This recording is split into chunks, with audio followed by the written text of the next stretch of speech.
ওই যে আপনার তো ফর্ম ফিল আপের একটা ভিডিওর মধ্যে বইলা ফেলছেন যে আমার ফর্ম ফিল আপের টাকাটা শর্ট আছে।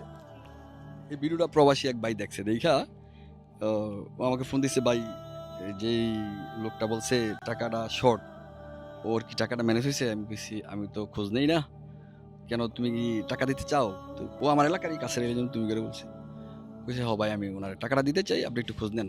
পরে তোমার ফোন দিছি। তো ইনশাল্লাহ টাকাটা দেখছো আইসা পড়ছে। আল্লাহ কখনো এতিমের জন্য বিমুখ হয় না। হ্যাঁ, তোমার বিশ্বাস হয় এটা? জীবনের ছোটবেলার থেকে তুমি তোমার বাবার চোখে দেখো না, দেখছো? হ্যাঁ, না। বাবার যখন চোখে দেখো না, এই পথ চলতে গিয়ে কোথাও আটকাইছো? হ্যাঁ, আটকাইছে অনেক জায়গায়। আটকাইলে কি আটকে রইছো না না, উঠে আটকে গেছো? হইনি, উঠছি। উঠছো না? জি, কে উঠাইছে? আল্লাহ উঠাইছে। আল্লাহ উঠাইছে, সুবহানাল্লাহ। এই জন্য এই যে একিন যদি আল্লাহর উপরে পরিপূর্ণ থাকে, তাহলে আমিও কিন্তু এই ভিডিওটা দিয়ে আমি কি এর টাকাটা আইলো না কি লিগা, মানে আমার একটা ইয়ে হয়ে গেলাম, অ্যাবনর্মাল হয়ে গেলাম যে এই এই সামান্য টাকাটা আইলো না কেন?